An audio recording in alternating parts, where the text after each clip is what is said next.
এখানে আমি একটি বোতল নিয়ে নিয়েছি। এই ধরনের যে জলের বোতল বা কোল্ড ড্রিঙ্কসের বোতল নিয়ে নেবেন। কাঁচির সাহায্যে ওপরের অংশটা আমি সমান করে কেটে নিলাম।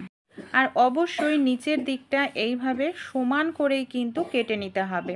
এখানে আমি নিয়ে নিয়েছি একটি সুচ, আর লাইলনের সুতো পরিয়ে নিয়েছি, স্কচব্রাইট নিয়ে নিয়েছি। এবার বোতলটার সঙ্গে সুচটাকে আমি এইভাবে দিয়ে স্কচব্রাইটের সঙ্গে সেলাই করে নেব।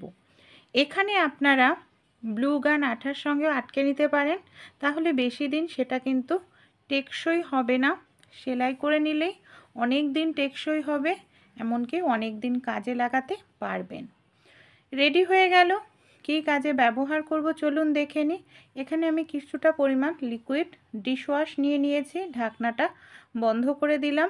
অনেক সময় দেখা যায় আমাদের শীতে বাসন মাজতে ভালো লাগে না, তাই এইভাবে জল কম হাতে লাগিয়ে খুব সহজেই বাসন মেজে নিতে পারবেন। বা অনেক সময় হাত কেটে যায় আমাদের সবজি কাটতে, মাছ কাটতে গিয়ে, সাবান লাগলে আরও বেশি জ্বালা করে। সেক্ষেত্রে এইভাবে খুব সহজেই যে কোনো বাসন আপনারা কিন্তু মেজে নিতে পারবেন।